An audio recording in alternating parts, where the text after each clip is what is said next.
Hello and welcome to another Zach Carnage video, and this time we've got another quick Tau loadout video. This time not specifically a loadout, we're actually looking at the possible HQ choices that are available to us in the Tau Empire Codex. So, got these markers here to help me find them. Okay, and so first off, the HQ choices, the standard ones, we have Commanders, Ethereals, and the Cadre Fireblade. Those are our three choices. And what should you go for?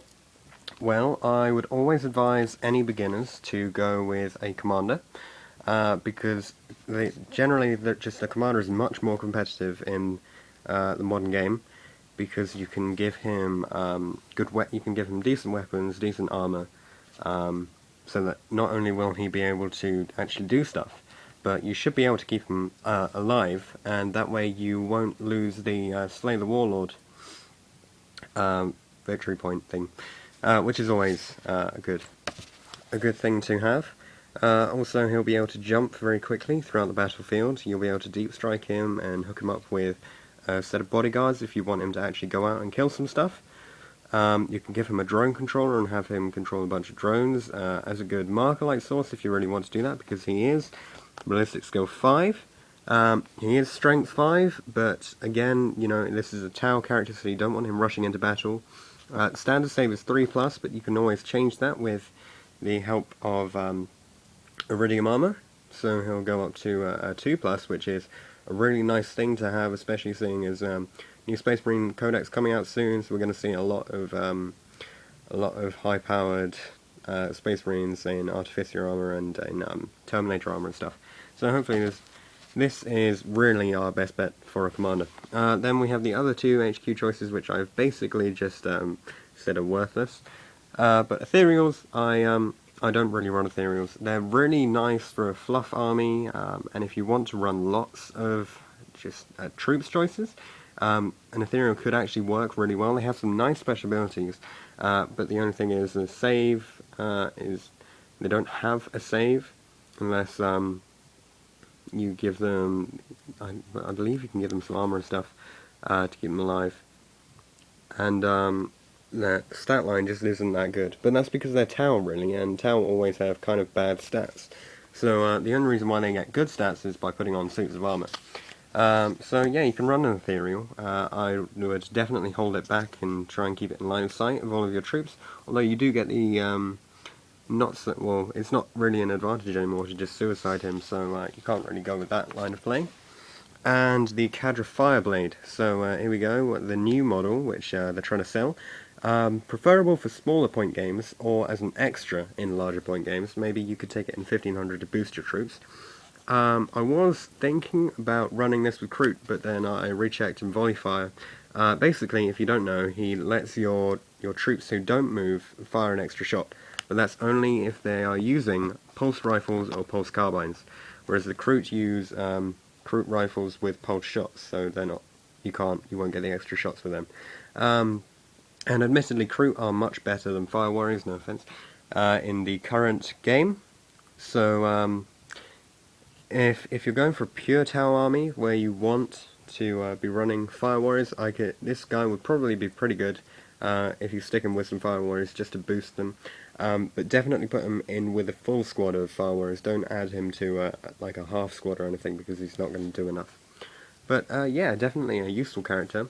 Pretty decent stats, considering he's just a single character with that BS5, and he still gets the 4+ save, which the Ethereal unfortunately doesn't.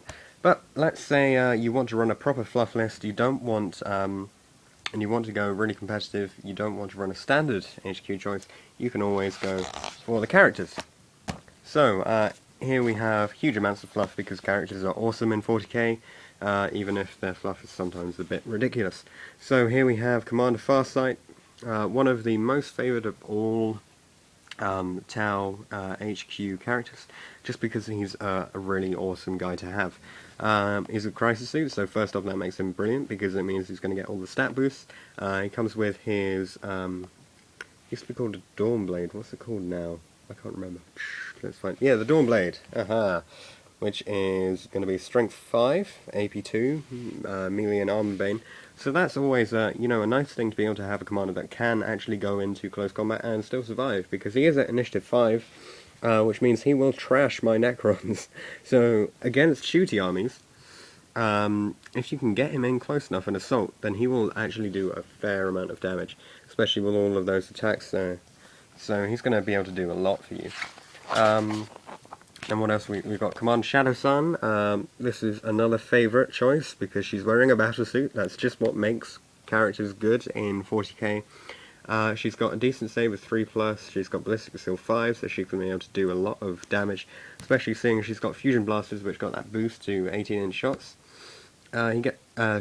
She gets a bunch of drones with her, and also she gets that Ghost Walk, the Ghost who walks among us, Warlord trait, so she's going to be able to do a 3d6 jump, and her unit as well, so perhaps she would, admittedly, go really well in a unit of 3 Crisis Suits with Plasma Rifles and Fusion Blasters, just because she'd be able to take out all those powerful new Space Marine like Centurions and stuff, hopefully, with the extra AP, and also she'll be able to move very quickly across the battlefield, which is always a great thing to have. Then we have Anvar. This guy is the best, just the best character to have in a troop spam. If you're going to run a troop spam of loads of Fire Warriors, run Anvar, because he can do so much with his special abilities and stuff.